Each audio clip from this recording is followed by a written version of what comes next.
What's going on, folks? It's your boy Ill Will HuntingTV reporting live from where the wild things are, and we are back. And today I wanted to discuss with you guys the 2018 NBA draft and how pivotal that draft has played in the shaping the future of the Atlanta Hawks.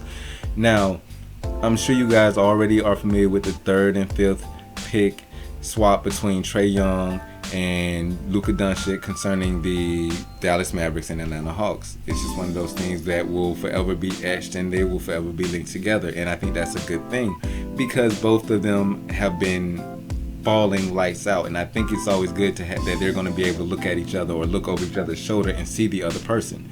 And also, I kind of hate that there's this narrative that the Dallas just automatically won out simply because they got Luka, and Luka is a better product to some, when they ignore the fact that if Luka would have stayed with Atlanta and Trae went to Dallas, I'm not sure that the same arguments wouldn't still be being had, except that it would be on Trae in Dallas, and Luka would be the talented player in Atlanta that needs more pieces. The Dallas Mavericks still fielded a stronger team than the Atlanta Hawks. The 2018 Mavs, the 2019 Mavs were definitely a stronger team than the 2018 Hawks and 2019 Hawks. You have Porzingis there. And even if you want to argue that Porzingis wasn't even available during the first half of Luka's time there, that first season, it wasn't that Porzingis was there by himself. He was traded alongside some very strong pieces and placed into Dallas. So when Luka came there, even though Porzingis was on the sideline healing up, you still had quality players to play with. And that's not to say that Atlanta Hawks didn't, but their team was in a much far greater repair session needed. There was much more repairing needing to go on and remodeling needing to go on in Phillips Arena, State Farm Arena, than there was in Dallas, so to speak. So you can say the same thing. If you swap the two and we kept our pick and they kept their pick, I guarantee you Trae would be lighting up numbers because he has Porzingis next to him, and we would be doing numbers with Luka, and he'd be making buckets and we'd be winning games. But would we still be like any more or like favored than we are now at this current moment? I just don't see it. So I really think that people kind of blow that out of concept, or they just kind of just blow that out the water and just make it bigger than it really is. Also, I'd be remiss if I didn't speak on like the other various talent. Like Jaren Jackson Jr. was in that same draft with us, and he's doing his thing in Memphis. Then you had DeAndre Ayton, who I think is coming along in with the Suns. I'm not sure. Mo Bamba, who I think is down in Orlando. I just remember him from the song. I love that song. And Michael Porter Jr., who seems to be getting stronger and stronger where he's at. And I just, with the Nuggets, he seems to really be coming together into his own. I think I still haven't seen him play though, so I don't want to just jump out there and be like, oh yeah, I heard he's doing good. No, I haven't seen anything to make me think like anything. You gotta show me something on the court. That's just how I view all of this. So even with jumping back, it's just like you see all the different talented pieces and players that could have been added to the Hawks roster, and the fact that we had our hands on 2 of the All-Stars right out the gate is amazing. There is the argument that culturally Porzingis is a better fit for Dallas, and I believe that. I believe Trae is a better fit for Atlanta. He just fits the city better, and that's not to say that Luka wouldn't have done great here again. But I believe, like, if you guys have watched if some of you are young and you haven't seen Steve Nash and Dirk Nowitzki back when they used to ball together in Dallas, like, please look that up.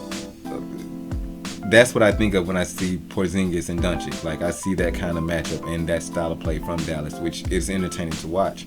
And I also think that having Trae in Atlanta allows for the Hawks to build around him, where, of course, his defense is not as strong. He's a 6'1" offensive savant, and people are expecting him to like get ticky-tack fouls and get into fights and argue with dudes 6'7", and it's like that's not happening. It's not I wouldn't expect that or want that from my point guard, that especially my point guard that's Trae. I need him in the game. I need him focused, you know what I'm saying? Like, you don't expect Stephen Curry to get like stupid fouls. You just don't. Your leaders need to lead, and I believe that with the advent of Trae Young, having these, you know, Cam Reddish and Hunter and all these guys kind of slowly coming around, Clint Capella and Collins, of course, it's helping him. Like, if their defense is strong, you can take the hit with him because of what he gives you on offense. And I also just want to say before I go, this is the first time in a long time that I'm happy that I can see somebody with the ball, a Hawks player with the ball with 10 seconds on the clock, and be happy. Like, it's been so long. Joe Johnson years long. It's been since Joe Johnson I've seen a player said, oh, okay, he's got the ball. Like, I'm cool with however it turns up. Like, if he shoots and he bricks, or if he shoots and he makes, I can live with it. But it's him. I haven't had that feeling from any other player until Trae Young, so I'm happy about that. And also, this was the first draft in a long time where we actually hit on something. Like, the Atlanta Hawks were horrible for drafting for like 2 decades straight. Like, we wouldn't, outside of Al Horford, we didn't get anything. Like, who's AC Law? Like, come on. Like, it was just random names. It's just bad. So yeah, I just think about it and look back on it with fond memories, because I remember watching the whole trade. I remember watching Trae walk out there with them shorts, them crazy ass shorts on, and just thinking like, wow, okay, I guess this is our new guy, and just rocking with him and being able to look back on it and see how far he's come, how far Luka has come, and the fact that they'll be able to look over each other's shoulder and have each other. That's pretty cool to me. So yeah, let me know what you guys think. Jump in the comment section below, like, comment, subscribe, and let's get into it. How do you feel about it? Should we have kept the trade? Should we have kept Luka? Should we have traded Luka? Do you think we should have put somebody else? Do you think Jaren Jackson Jr. would have been a better fit alongside Collins? Like, please let me know what you think in the comments below. And as always, it's your boy Ill Will Hunting TV, reporting live from where the wild things are. You could have been anywhere in the world, but you're here with me, and I appreciate that. Till next time, guys. Peace.